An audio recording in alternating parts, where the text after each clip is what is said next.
Hello everyone and welcome back to quantifiers. जो अभी passage हम करेंगे, again a very interesting kind of a passage, but जो उसकी शुरुआत है उसको थोड़ा सा अगर हम सिर्फ उतने ही पोर्शन को अंडरस्टैंड कर लें तो पूरा पैसेज जो है हमारे लिए समझना कहीं ना कहीं ईजी हो जाएगा। Again a passage that is very scientific in terms of its temperament, where we are trying to draw some sort of a correlation between stress and sweets, right. Very interesting passage. आगे आके देखते हैं कि passage में concept किस वे से हमें explain किया गया है। You are tense and wary. Wary का मतलब क्या होता है? When you are very very cautious, right. And cautious का ही एक और अगर हम सिनोनिम देखें तो उसको हम बोलते हैं सर्कमस्पेक्ट। स्पेक्ट का मतलब क्या होता है? जब हम इंस्पेक्ट बोलते हैं तो किसी भी चीज़ को इंस्पेक्ट करना मतलब देखना। स्पेक्टेटर क्या करता है? देखता है। स्पेक्टिकल्स किस लिए होते हैं? देखने के लिए। सर्कम मतलब सारी तरफ से ध्यान से किसी चीज़ को देखना। So circumspect again becomes a synonym of the word wary. You are tense and wary, alert to every rustle and snapped twig. Rustle का मतलब रसलिंग ऑफ लीव्स जब हम बोलते हैं। एंड ट्विग्स क्या होते हैं? छोटी छोटी जो स्टिक्स होती हैं, जो पेड़ की छोटी छोटी टहनी जिसको हम बोलते हैं, जो टूट के गिर जाती हैं। A predator is near, you can sense it, your heart races, you sweat quietly, you reach for a donut. So basically what is the first line trying to tell us? That the moment we are stressed, the moment there is some sort of a fear that is triggering in our minds, we try to reach out to something that is very sweet. Stress speeds up the metabolism of grasshoppers. अब यहाँ से इस particular analogy से author हमारे साथ पूरे passage में throughout grasshoppers के बारे में बात करेगा, right? So stress speeds up the metabolism of grasshoppers, making them seek out easily digested sugars and carbohydrates for a quick energy boost. This and other results published in 3 journals in the past month could have big implications, not just for prospective prey. Prey कौन होता है? जो शिकार होता है, but also for the ecosystems they live in. So basically this whole thing of speeding up the metabolism and how the grasshoppers, they look out for sugars, it is not only an eye opener for the prey but also an eye opener for the ecosystems in which they live in. In more relaxed conditions, many animals opt for high protein foods that help them grow and reproduce. But with a predator lurking, they need to fuel to quickly feed their amped up bodies and to bolt if needs to be. So basically what are they talking about? That if a particular animal is in a state of calm, a state of quietude, they require a diet that is very rich in protein. But should any sort of a fear trigger their minds, they always try to seek out for something that's more sugary to amp up their bodies and to be very charged up to fight back. Dror Holina, an ecologist at Yale University in New Haven, Connecticut, has been teasing out ecological ramifications. So ramifications क्या होते हैं? Results के बारे में जब हम बात करते हैं of this predation stress in meadows. Meadows क्या होते हैं? जहाँ पे grasslands हैं, आपके खूब grass है, greenery है. In cages placed on naturally growing vegetation, Holina adds grasshoppers and in some cases spiders with their mouth parts glued shut so that they could induce fear without killing the grasshoppers. So meadows में उसने कुछ cages रखे हुए हैं naturally growing vegetation में, जहाँ पे उसने केज के अंदर grasshoppers भी रखे हैं एंड कुछ cages के अंदर जो है उन्होंने spiders भी रखे हैं, लेकिन spiders का मुंह जो है उसको glue कर दिया गया है so that they cannot attack the grasshoppers. But the grasshopper would feel some sort of a fear by seeing the spider around. Grasshoppers that were exposed to spiders switched from eating protein-rich grasses to munching on several species of sugary goldenrod plants. अब वही इस particular चीज़ को exemplify किया हुआ है इस particular paragraph में, and वो क्या बोला है कि the moment a particular species or a particular animal senses danger and fear around, rather than going in for a protein-rich diet, they prefer something that's very sugary to charge up their bodies, either because of stress or probably because of the fear of fighting back. Initially, this diet shift was thought to be related to how easy it is for grasshoppers to hide from spiders in this branched, flowering goldenrod to separate out the possible effects of refuge. Refuge का मतलब क्या होता है? कहीं पे shelter लेना. refuge seeking, Holina also studied grasshoppers and muzzled, मुंह बंद करने वाला spiders in indoor terrarium. Indoor terrarium का मतलब क्या होता है? टेरेरियम होता है जिसको हम गजीबो भी बोलते हैं, कि अगर मैं एक एनोलॉजी की फॉर्म में आपको दूं कि एक बहुत बड़े फॉरेस्ट के अंदर हमने एक ग्लास हाउस बनाया है जिसके अंदर हमने कुछ पौधे रखे हैं, कुछ छोटे छोटे श्रब्स या कुछ छोटे छोटे आपके प्लांट्स उगाए हैं, राइट? उसको आप टेरेरियम बोलते हो. तो यहाँ पे उसने क्या बोला? इनिशियली ऐसा लग रहा था that these particular grasshoppers are going on the sugary goldenrod plant to hide itself, and क्योंकि वहां पे उसने अपने आप को छुपाया था, it started munching on the sweet sugary plant, right? लेकिन जब इंडोर टेरेरियम में स्पाइडर्स डाले गए जिनका मुंह बंद किया हुआ था, so instead of plants the grass hoppers were fade with an artificial diet of high sugar or protein rich biscuits, and he saw the same trend. Fearful grasshoppers went for high sugar cookies rather than protein rich bars.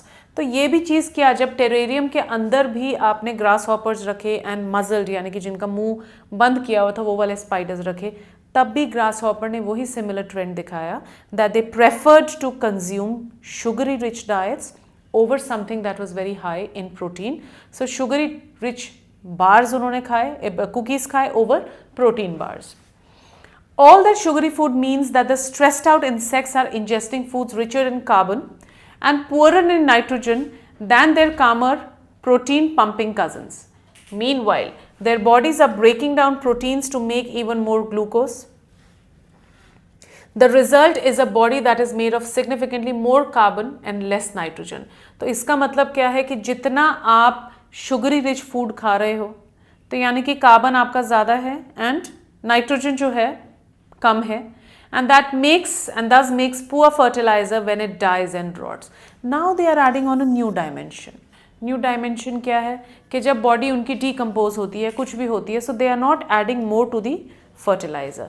So this paragraph was something very very important where he says that कि जितना भी sugary food है जो एक stressed out insect खाता है, right, तो वो फूड्स किस में है? They are more rich in carbon, they are poor in nitrogen, right? लेकिन अगर वो कामर स्टेट में होंगे, if they are going to be calm, so that means they are going to eat more protein rich foods. Protein rich food खाएंगे तो nitrogen का जो एक इसेंस है उनके बॉडीज में या कॉम्पोजिशन जो है वो ज़्यादा होगा.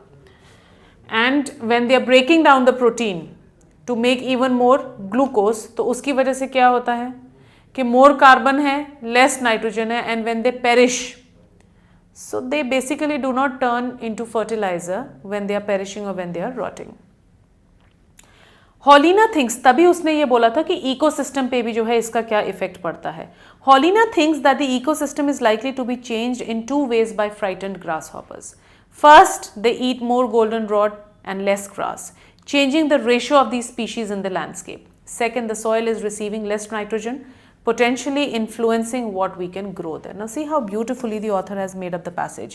Now the further implication is कि अगर एक grasshopper ज़्यादा sweet खाता है, ज़्यादा sugary plant खाता है, तो यानी कि grass की तादाद बढ़ जाएगी, उस particular plant की तादाद जो है कम हो जाएगी. Obvious सी बात है.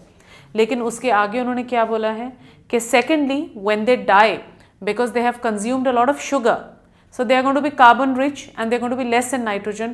अगर less in nitrogen है तो वो वहाँ के soil को affect करेंगे and then potentially affect करेंगे या influence करेंगे इस चीज़ को कि उस soil में आप क्या चीज़ें grow कर सकते हो, because the soil is not rich in nitrogen.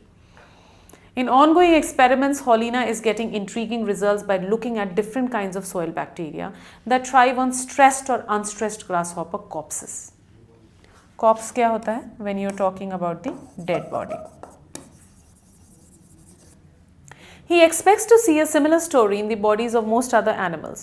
The stressed out living are likely to alter their diet, and the relaxed and happy dead are likely to make better fertilizer.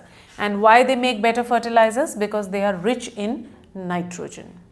It remains to be seen whether the physiological effects of stress on grasshoppers scale up to the plant's soil bacteria and onwards, whether the effect is too small and it is swamped by other convoluted, यानी कि complicated. Convoluted का मतलब क्या है? Complicated causal factors in ecosystems. It is very intriguing that Holina and colleagues can detect these effects. What will determine the importance of ecologically is how strongly these effects translate from one level of biological organization to another, says Matthew Kaufman of the US Geological Survey in Lame, Wyoming. अब यहाँ पे and में उसने किस चीज़ के लिए बात किया है? उसने ये बोला है कि हम लोगों को एक रिपलिंग इफेक्ट देखना है कि ग्रास हॉपर, अगर आपका physiological effects of stress on grass hopper है तो वो स्केल अप होता है प्लांट में, क्योंकि वो आपका जो इन्होंने प्लांट का नाम बोला है गोल्डन रॉड, इसको ज़्यादा खाएगा, इसको ज़्यादा खाएगा तो वो सॉइल के लिए जो है इतना बेनिफिशियल नहीं है, because it is sweet, so it is going to be more high in carbon, less in nitrogen. उसके ऊपर जो बैक्टीरिया फीड करेगा that would not be able to break it down into a very fertilize kind of a component, and ultimately जो वहाँ पे जो soil होगा, whether it is going to be very you can say nutritious for the plants to be grown or not, that again remains a bone of contention. अब इसका effect negligible है या इसका इफेक्ट बहुत ह्यूमंगस है, वो पढ़ने वाली बात है. bearing in mind the fact that it's a very tiny kind of an insect, but ये जो इफेक्ट्स और ramifications दे रहा है वो कितने ट्रिवियल हैं या कितने सिग्निफिकेंट हैं, उसका पढ़ाई करना अभी जो है बहुत ज़्यादा required है, because all these things are being influenced by a series of convoluted factors in the ecosystem. So convoluted का मतलब क्या होता है? Complicated. जैसे ये आप वर्ड, जहाँ पे भी आपका वर्ड CON जनरली देखा गया है एज अ रूट लगता है, चाहे आप वर्ड ले लीजिए conundrum, चाहे आप वर्ड ले लीजिए confound, चाहे आप वर्ड ले लीजिए convoluted,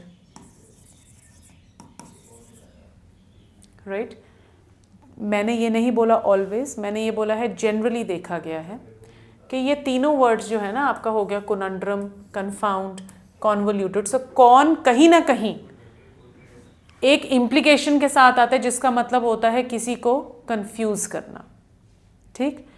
लेकिन अगेन आई एम सेइंग, अगर अब आप बोलो ये वर्ड है आपका कन्वाइवियल, इसमें मीनिंग ये नहीं है, इसका मतलब है जोवियल, क्योंकि इसमें VIV भी दे रखा है बीच में एज अ रूट वर्ड, जिसका मतलब होता है very vivacious, very lively, very full of life and enthusiasm. तो जनरली ये तीन वर्ड्स अब आपको याद रहने चाहिए मेरे लॉजिक के हिसाब से, conundrum, convoluted and confound, because कौन जो है इनका एक मीटिंग पॉइंट है, कहीं ना कहीं इनका मतलब जो है लगभग सेम चलता है. Now coming to the questions of this particular passage, What is the thematic highlight of the passage? अब पैसेज जो है किस चीज़ के बारे में बात कर रहा है? The link between stress and sugary diet. लगने में तो ये हमारे को बहुत plausible आंसर चॉइस लग रहा है, तो एक बारी के लिए रख लेते हैं the link between stress and sugary diet. Effect of diet on the ecosystem, effect of stress on diet, effect of stress on the ecosystem. अगर आप ये क्वेश्चन के आंसर चॉइसेस देखो, लगभग हमें सारे ही जो हैं बहुत ज़्यादा क्लोज लग रहे हैं. अब अगर हम बोलें कि link between stress and sugary diet, ये पूरा नहीं हो सकता, क्योंकि यहाँ पे सिर्फ हम ग्रास हॉपर के बारे में बात कर रहे हैं. ग्रास हॉपर किस तरह से आपका शुगरी डाइट लेता है, शुगरी डाइट वो क्यों लेता है, क्योंकि ग्रास हॉपर हमारा बहुत ज़्यादा फियरफुल है. शुगरी डाइट लेता है तो कहीं ना कहीं वो नाइट्रोजन को जो है उसके कंटेंट को लेसन कर रहा है, एंड कार्बन के कंटेंट को जो है बहुत ज़्यादा हाई कर रहा है. इसका मतलब इवेंचुअली जब वो पेरिश होगा तो कहीं ना कहीं वो सॉइल के लिए नाइट्रोजन जो है काफ़ी कम अमाउंट में करेगा, जो कि अल्टीमेटली उसका इफ़ेक्ट इकोसिस्टम पे कितना बड़ा है या कितना छोटा है उसके ऊपर हम लोगों को अभी पढ़ाई करनी पड़ेगी. अब अगर ये सारे पॉइंट्स को ध्यान में रख के मैं आंसर देखूं, so the link between stress and sugary diet, this is very general. Link किसका? लिंक हमने ग्रास हॉपर के बारे में बोला है, एंड वो भी हम बात किस चीज की कर रहे हैं, उसके अंदर स्ट्रेस का एक एलिमेंट है, that is fear. So option number 1 is very random, it is a very general point. Effect of diet on the ecosystem, we are not specifically talking about effect of diet on the ecosystem, but diet किस चीज़ पे dependent है? Diet आपका stress पे dependent है, तो stress तो point number 2 में दे नहीं रखा, सो इसलिए स्ट्रेस वाला पॉइंट नहीं हो सकता। Effect of stress on diet, stress का इफेक्ट डाइट पे क्या पड़ता है। अब इसमें फर्दर इकोसिस्टम का पॉइंट नहीं दे रखा, तो ये भी पॉइंट हमारा गलत है, क्योंकि अल्टीमेटली पूरा पैसेज ये थोड़ा ना बोल रहा है कि मुझे स्ट्रेस है तो मैं क्या डाइट ले रही हूँ। मेरे डाइट से बैक्टीरिया पे, सॉइल पे, पर्टिकुलर प्लांट पे, further cultivation in that particular area पे कितना इफेक्ट पड़ रहा है वो तो इसमें मेंशन ही नहीं है। So the effects of stress on the ecosystem, क्योंकि यही सबसे ज़्यादा हमारे को करेक्ट वो लग रहा है, हालांकि यहाँ पे भी डाइट का मेंशन होना चाहिए, बट बाकी through process of elimination, right, the only correct answer that makes some sort of the highlight, thematic highlight of the passage. They are not asking us the primary purpose. They are asking what is the thematic highlight, what is the theme that has been highlighted in the passage. So it is going to be option number 4. All of the following if true would support the research mentioned in the passage except, यानी कि 3 जो है strengthen करेंगे research को, 1 point जो है उसको weaken करेगा। A बोलता है stress induced sugar consumption leads to craving for more sugar in general। अब हमने सपोर्ट करना है रिसर्च को। अब रिसर्च हमारी क्या बोलती है, रिसर्च हमारे को कैटेगोरिकली एक चीज़ बोल रही है कि आपका स्ट्रेस जो है वो मेटाबॉलिज्म को स्पीड अप करता है, ठीक। तो उसके लिए आपको क्या करना है, उस टाइम पे हम क्या करते हैं, इजीली डाइजेस्टेड जो हमारी शुगर्स होती हैं उसको रीच आउट करते हैं ताकि हमारे को एक क्विक एनर्जी बूस्ट मिले, या तो फाइट बैक करने के लिए या अपने आप को बचा के वहाँ से भागने के लिए। So stress induced sugar consumption leads to craving for more sugar in general। अब ये हमारा जो है कहीं ना कहीं जो रिसर्च बोली गई है उसको सपोर्ट कर रहा है, क्योंकि तीनों जो हमारे जर्नल्स हैं उसमें एक ही चीज़ जो है वो पुश की गई है, और वो एक चीज़ क्या बोली गई है कि आप प्रोटीन वाली चीज़ तभी खाते हो अगर आप कंप्लीट रिलैक्सेशन में हो। सो स्ट्रेस जो है जब तक आपका एकदम सबड्यू नहीं होगा, आप एक के बाद एक जो है हाई शुगरी फूड खाते जाओगे। सो ये तो स्ट्रेंथन कर रहा है। Researchers have linked weight gain to consumption of sugary foods. क्या पूरे पैसेज में वेट गेन के बारे में कोई बात की गई है? We are not talking about weight gain as such. Persistent stress is seen to increase the motivation to eat more, especially sugar। अब हम लोगों को कैटेगोरिकली उसने बोला है कि जो आपका मेटाबॉलिज्म है वो स्पीड अप हो जाता है, तो मेटाबॉलिज्म जब आपका ज़्यादा स्पीड अप होगा आपको उतनी ज़्यादा भूख लगेगी, एंड आप तब क्या करते हो, ग्रास हॉपर का जो एग्जाम्पल दिया है, they seek out easily digested sugars and carbohydrates for a quick energy boost, versus an animal that is very relaxed that is going to opt for high protein food, right? लेकिन जब मुझे पता है कि danger है, आसपास predator है, I would go in for something that's more sugary. So persistent stress is seen to increase the motivation to eat more, especially sugar। ये भी strengthen कर रहा है। देखो जो भी strengthening question, support वाला question होता है ना, उसमें आपने ऐसा point choose करना है जो या तो इंटरनली या एक्सटर्नली ऑथर के ओपिनियन को सपोर्ट कर रहा है। तो ऑथर का एक ही ओपिनियन है, stress leads to more sugary consumption of food. Sugary foods are comfort foods in that they seem to counter out stress. Of course this is also correct, this is also strengthening, क्योंकि clearly हम लोगों को जो है ये बता रखा है कि जब ग्रास हॉपर को स्पाइडर से अपना बचाव करना है तो अल्टीमेटली उसने क्या किया, वो उसी प्लांट पे गया जहाँ पे उसको पता था कि ये शुगरी फूड है, राइट। एंड लाइकवाइज जब उसके आगे आपके शुगरी कुकीज़ थे वर्सेस प्रोटीन बार्स थे, it preferred to eat the sugary food over the protein bars. So यानी कि how are they comforting themselves from stress by eating something that is sugary. So the only point which is not strengthened और which is out of scope बोल सकते हो या weaken कर रहा है, that is going to be option number 2. So the correct answer for question number 2 is option number 2. Holina is getting intriguing results by looking at different kinds of soil bacteria that thrive on stressed or unstressed grasshopper copses. Which one of the following best explicates the larger point made by the author here? अब author ने हॉलिना का अगर हम instance देखें तो हॉलिना के point of view से author ने किस चीज़ के बारे में बात किया है? हॉलिना ने ये चीज़ बोला है कि जब स्ट्रेस होता है आप एक बहुत ही शुगरी डाइट लेते हैं which is rich in carbon, less in nitrogen, ठीक। So when you perish as an insect, तो आपका जो कॉम्पोजिशन है बॉडी में वो कार्बन रिच है वर्सेस नाइट्रोजन इतना नहीं है। तो जो सॉइल है फिर आपको देखना पड़ेगा वो कल को सॉइल में किस तरह का कंट्रीब्यूशन करता है, किस तरह का कंट्रीब्यूशन नहीं करता है। और इन दोनों के बीच का लिंकिंग फैक्टर क्या था? आपका bacteria. So what is the larger point being made by the author here? A बोलता है the colony of bacterial population on stressed or unstressed grasshopper copses show marked differences. Are we talking about marked differences in terms of the bacterial population? We are not just talking about, देखो what is the bigger picture, उन्होंने larger picture आपसे पूछा, what is the bigger point stated here? अब फिर से अगर आप board पे देखें तो उसने बोला फियर है, फियर की वजह से स्ट्रेस हुआ, स्ट्रेस की वजह से उसने कार्बन रिच डाइट खाया, यानी कि उसने शुगरी फूड खाया, शुगरी फूड खाया तो नाइट्रोजन जो है उसका लेस है, नाइट्रोजन लेस है तो जब वो डीकम्पोज होगा तो कहीं ना कहीं वो सॉइल के लिए जो है इतना बेनिफिशियल नहीं होगा, जो कि उस पर्टिकुलर जगह के इकोसिस्टम को अफेक्ट करेगा ही करेगा। That is the bigger picture that we are talking about, right. So A जो है सिर्फ ये बोल रहा है the colony of bacterial population on stressed and unstressed grasshoppers show marked differences. सिर्फ हम इस चीज़ की वजह से इसने इस चीज़ का मेंशन नहीं किया है, क्योंकि पूरे के पूरे पैसेज में हम बार बार एक चीज़ों के बारे में बोल रहे हैं। We are talking about the ecosystem, we are somewhere talking about the fact कि किस तरह से हमारे पूरे इकोसिस्टम को जो है, ये पूरी चीज़ जो है किस ढंग से अफेक्ट करती है, right.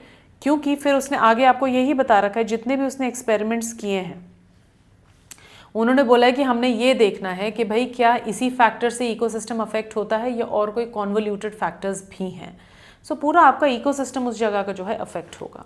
The colony of stressed bacteria, bacteria stressed नहीं है, बैक्टीरिया थ्राइव कर रहा है, डीकम्पोज कर रहा है स्ट्रेस्ड कॉप्सेस को, तो ये तो बिल्कुल भी नहीं है। स्ट्रेस्ड बैक्टीरिया से वैसे ही नेगेट हो गया। The colony of bacteria thriving on a grasshopper copses seem to strengthen the research findings about stress-induced sugar consumption in grasshoppers, right? But what about the ones that are unstressed? इसको क्या strengthen करेगा? ये तो already हमें पता ही है, right? हमें ये बताया है कि बैक्टीरिया दोनों टाइप के कॉप्सिस पे फीड करता है। ऑब्वियस सी बात है, डिकम्पोज करने के लिए बैक्टीरिया का बहुत एक क्रूशल रोल होता है। तो एक शुगरी रिच वर्सेस जो आपका प्रोटीन रिच डाइट पे है, दोनों ने जो भी अपना एक कॉन्ट्रीब्यूशन देना है इकोसिस्टम को वो अलग है। एक का नाइट्रोजन है, दूसरे का कार्बन है, तो ये पार्शियल इंफॉर्मेशन है। Correct answer is option number D. The difference in colonies of bacteria thriving on stressed और unstressed grasshopper corpses seem to suggest the impact of stress on ecosystem. Stress यहाँ से शुरू हुआ starting point and and तक ये stress मेरे किसको खराब करने की कोशिश कर रहा है? इकोसिस्टम को। ये बीच में जो है ये सारे रिपलिंग इफेक्ट हैं, इसका अल्टीमेटली बिग इफेक्ट कहाँ देखने को मिलेगा? That is going to be seen on the ecosystem. So the correct answer is option number D. All of the following can be considered valid inferences from the passage. अब again inference question है, इसका मतलब हम logically किस चीज़ को deduce कर पा रहे हैं। ए बोलता है natural ecosystems are influenced by nutrition needs of the community. Are we talking about the community कि नेचुरल इकोसिस्टम जो है वो nutrition needs of the community से है? No, we have been told कि किस तरह से नेचुरल जो आपका इकोसिस्टम है nutrition needs of the community पे नहीं। यहाँ पे we are not just talking about nutrition, we are talking about how stress alters your response to two different types of foods that are given. One is protein rich, the other is rich in sugar. तो ये तो हम बिल्कुल भी infer नहीं कर सकते। Human beings tend to indulge in sugary foods when they are under stress. हमारे को सिर्फ एक इंस्टेंस दे रखा है ऊपर to build up upon the argument that is related to grasshoppers. तो ये भी हम नहीं बोल सकते कि they tend to indulge in sugary foods just on the basis of 2 lines that the author is given. Grasshoppers behave differently in terrariums and natural environments. ये हम कहीं ना कहीं इन्फर कर सकते हैं क्यों. अब डिफरेंटली क्यों, हमारे को ये बताया है कि जो ग्रास हॉपर था टेरेरियम में उसने क्या किया, वो बहुत इजीली जो है, अब ये वाले पॉइंट में हमारे को कैटेगोरिकली उस चीज़ का मेंशन किया था in this particular paragraph. Indeed जब उसको हमने केजेस में रखा इन नेचुरली ग्रोइंग वेजिटेशन, तो उसने क्या किया, grasshopper in some cases spiders with their mouth parts glued shut so that they could induce fear without killing the grasshopper. Grasshoppers that were exposed to spiders switched from eating protein rich grasses to munching on several species of sugary goldenrod plants. Initially this diet shift was thought to be related to how easy it is for the grasshopper वहाँ पे hide करने के लिए. To separate out the possible effects of refuge seeking, हॉलिना ने muzzle spiders फिर से डाले in indoor terrariums. Instead of plants, the grasshoppers were fed an artificial diet, and he saw the same trend. Fearful grasshoppers went for high sugar cookies rather than protein rich bars. अब grasshopper behave differently in terrariums and natural environment. अब natural environment मेरे को कहाँ दे रखा है, meadows का मेरे को एक natural environment दे रखा है, एक जब उसका naturally growing vegetation में दे रखा है.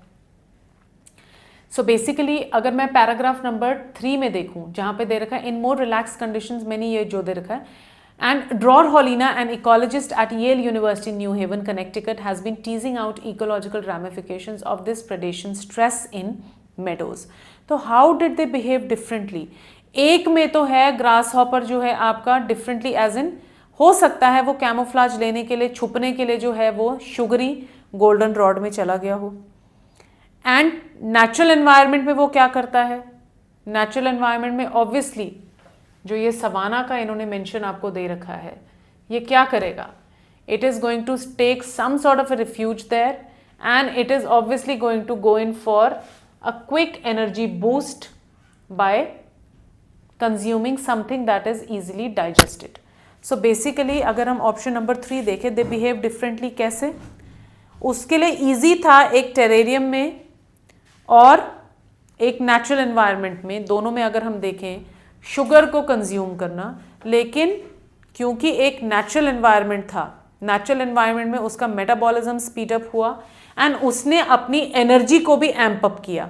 यहाँ पे उसने एनर्जी को एम्प अप नहीं किया, वो सिर्फ छुपा है जाके गोल्डन रॉड में and he is just consuming, it is just consuming sugar. So therefore the correct answer is going to be option number 3. Grasshoppers behave differently in terrariums and natural environments. So terrarium and natural environment, okay.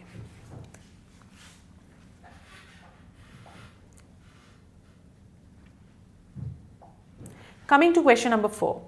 All of the following can be considered valid inferences from the passage except natural ecosystems are influenced by nutrition needs of the community. Natural ecosystems are not influenced by the nutrition needs of the community. We have not been told anywhere about the nutritional need. They are not consuming sugar or anything else out of the desire for nutrition. They are doing it out of the fact कि stress है, stress की वजह से उनके अंदर, या fear है, fear की वजह से stress आया and protein rich को छोड़ के उसने sugar diet लिया. तो community का बात नहीं किया है. We have just been told about not the nutrition needs but the needs that stem out of fear and anxiety or stress. Human beings tend to indulge in sugary foods when they are under stress. सिर्फ एक simple analogy दे रखी है, यहाँ पे एक anecdote सा दे रखा है. इसका मतलब ये नहीं है कि हम ये infer कर लें कि जब पूरी human beings को जो stress है तो वो sugary foods लेते हैं. सिर्फ यहाँ पे एक line का एक situation create करने के लिए वो दे रखा है. Nowhere have they given any sort of a conclusive evidence that humans seek out for sweet foods when stressed. Grasshoppers behave differently in terrariums and natural environment. अब देखो यहाँ पे हम लोगों को बता रखा है पैराग्राफ नंबर 2 में, जब एक नेचुरल एनवायरनमेंट है, जब सवानास के बारे में बात किया है, we've been told about the grasslands, तो उसमें हम लोगों को किस चीज़ के बारे में बात की है, ये बोला है कि जो हमारे स्ट्रेस हैं, it speeds up the metabolism of grasshoppers, making them seek out easily digested sugars and carbohydrates for a quick energy boost. This and other results published in 3 journals in the past month could have big implications not just for the prospective prey but for the ecosystems they live in. लेकिन उसके बाद उसने आपको क्या बोला है, जब naturally growing vegetation में केजेस रखे गए तो उसने बहुत क्विकली क्या किया, उसके मेटाबॉलिज्म का कुछ नहीं बोला है, क्विकली उसको पता था that I have to go and hide myself from this particular spider and he found the golden rod का एक स्पीशी, वहां जाके वो छुप भी गया एंड उसने शुगर को कंज्यूम भी करना शुरू कर दिया. सो नेचुरल एनवायरनमेंट में वो क्या करता है, it needs a quick energy boost also and कहीं ना कहीं वो अपनी बॉडी को एम्प अप करने के लिए, एम्पलीफाई करने के लिए वो क्या करने की कोशिश करता है, अपने आप को बहुत क्विकली फीड अप करता है with a lot of sugar to fight back और टू बोल्ट इट अप. ठीक, अब यहां पे उसका काम क्या है, it is going to seek out easily digested sugars. वो इधर उधर भागेगा उसको ढूंढने के लिए, लेकिन जब उसको वही चीज सामने दिखी in the form of a protein bar and in the form of a sugar cookie और in the form of a goldenrod plant and the other protein foods that were there, उसने क्या किया, artificial diet को सबसे पहले पकड़ा.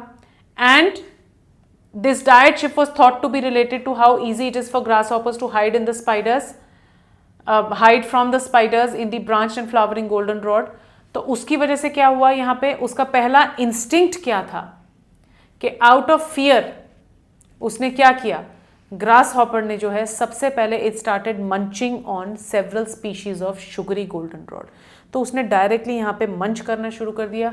यहाँ पे उसने क्या करना शुरू कर दिया, ही first sought out for easily digested sugars and at the same time we have been told the phenomena beyond this or behind this कि phenomena क्या था, it wanted to charge up its body और amp up the body, amplify the body. So of course उसका जो response है, एक में उसको नेचुरल एनवायरनमेंट में ढूंढना पड़ रहा है, दूसरे में उसके सामने खाना रखा है. सो ऑब्वियसली उसका बिहेवियर एक में प्रॉम्प्ट रहेगा, दूसरे में सीकिंग आउट का रहेगा. In systems without survival threats growth and reproduction take precedence. ये कहीं पे भी नहीं बोला है, ना हम कहीं से ये इन्फर कर सकते हैं कि जहाँ पे थ्रेट नहीं होता वहाँ पे एक जो एनिमल है, ये एक स्पीशी है, अपना ग्रोथ एंड रिप्रोडक्शन पे ज़्यादा ध्यान देता है ओवर एनीथिंग एल्स. हमें सिर्फ ये बताया है कि प्रोटीन रिच डाइट वाले जो आपके स्पीशीज़ हैं दे रिप्रोड्यूस, एंड जहाँ पे आपको थ्रेट होता है वहाँ पे आप शुगरी फूड्स को कंज्यूम करते हो, primarily from the whole idea of becoming और amping up the body. So the correct answer for question number 4 is answer number 3. Now this passage again was very easy and interesting to understand, but answer choices अगर आप देखो सारे questions के except for question number 2 that was I think pretty direct and easy. Question number 1, question number 3 and question number 4, the answer choices have been pretty close, especially for question number 1 and question number 3. So when you practice more of these question types, when you practice कि किस तरह से आपने अगर similar terminology दे रखी है दो answer choices में, उसमें कन्फ्यूजन जनरली बहुत ज़्यादा होती है. इसीलिए बोला जाता है कि जब भी आप कोई भी क्वेश्चन या कोई भी पैसेज को सॉल्व करने की कोशिश कर रहे हैं, एक उसका मैपिंग करना जो है वो बहुत ज़्यादा इंपॉर्टेंट है, क्योंकि इस पैसेज में भी पूरे में ये बोला है कि सिर्फ अपनी जान बचाने के लिए नहीं स्ट्रेस के बारे में हम पढ़ाई कर रहे हैं, बल्कि ये भी देख रहे हैं कि पूरे इकोसिस्टम पे उस एक स्ट्रेस का क्या एक रिजल्ट होता है, right. So I hope you could relate to this particular passage, and I'll be coming up with some difficult passages in the sessions to come from now, because I think we need to cover vast and very diverse areas of topics. So I'll see you in the next session with an interesting topic either related to philosophy or probably something that is coming again from a very different and an interesting field of study. Thank you so much, and I hope you like the session.